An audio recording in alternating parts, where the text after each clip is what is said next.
Good evening. It's Sunday the 5th of September and I'm in Cambridge. In fact,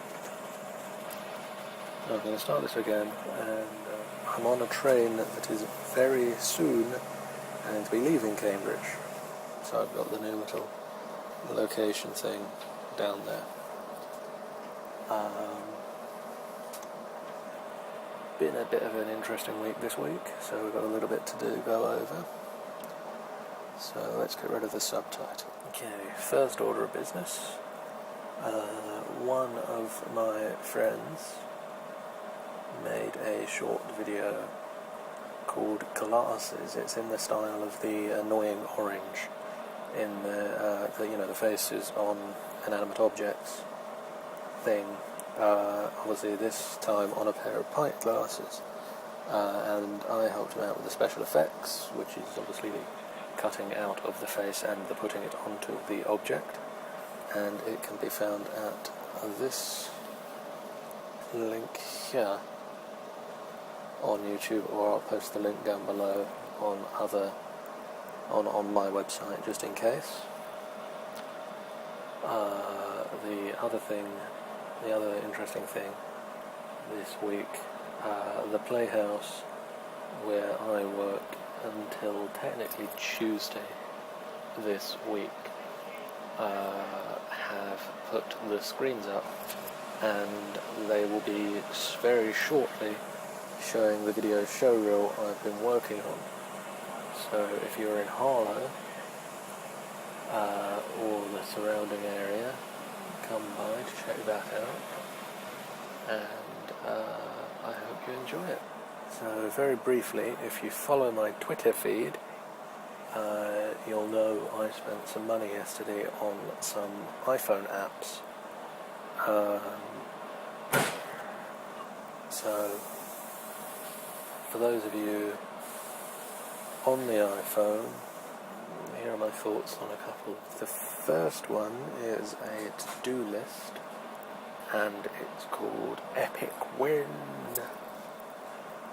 They have a trailer that can be found here, or I'll link it down below.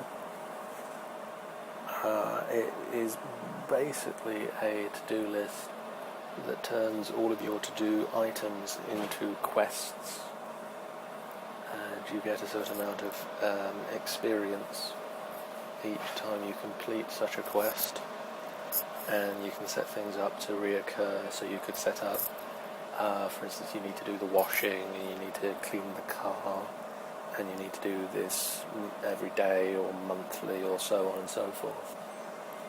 And then as you complete quests, you gain experience. You also travel a certain distance towards collecting loot. It's really good. So far it's made me want to do the to-do items. It's made me think up some to-do items to put on there. It's a really nice interface as well, so check that one out. The biggest downside I've really seen to it, the lack of avatars that you get by default. By default you get a warrior female, you get a skeletal warrior, and you get a dwarf. And you can purchase a male warrior and a tree man in the app, but it's just more money on top of the app price, which to be fair isn't a lot, but it seems like after you bought the app, making you pay for such basic things is a bit stingy. But we'll see how it goes in the future. I also downloaded Evernote, which is free, which is my favourite price. It seems really good. It basically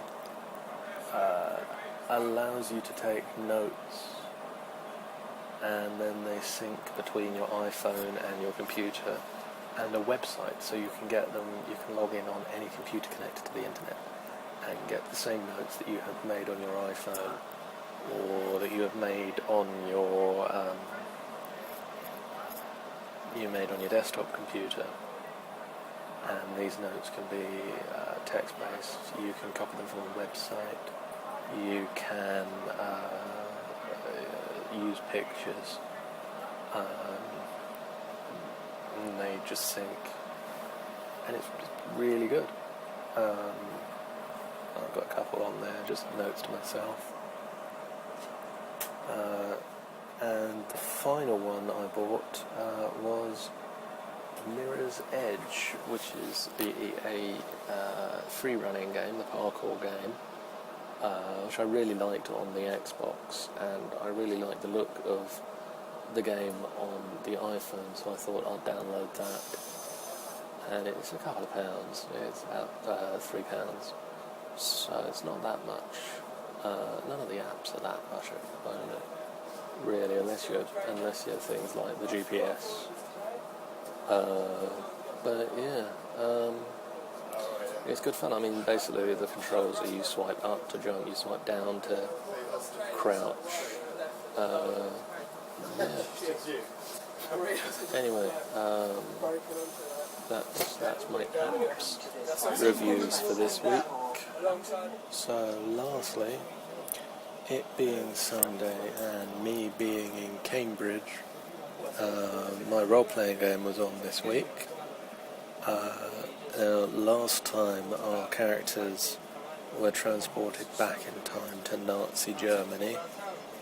This week we basically screwed completely with the timeline because we really had no choice. We were in 1936 in Germany. We were just down the road from Hitler.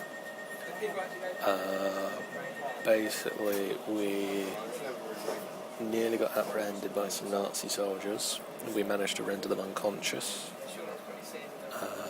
We met up with a group of scions from the time.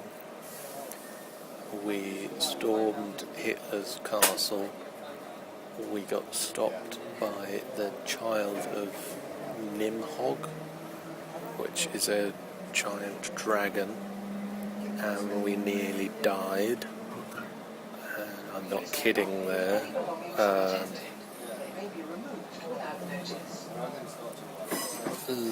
Alistair, one of the characters, was nearly bitten in half by this thing. Two of the scions that we met up with were just outright killed in a single action by it biting and swallowing them whole.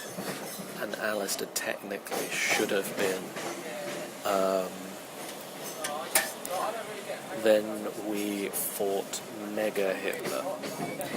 Basically, Hitler and his mad German scientists had managed to imprison Loki and were siphoning off Loki's power into Hitler. So basically we fought Mega Hitler, which was Loki-empowered Hitler, with Gungnir, which is, for those of you who don't know, Odin's spear. So basically Odin's spear never misses and never wounds, it always kills. So yeah, luckily we defeated him and we got back to our own time. So we're going off to lick our wounds now, and I'm gonna go and see you next week. Bye.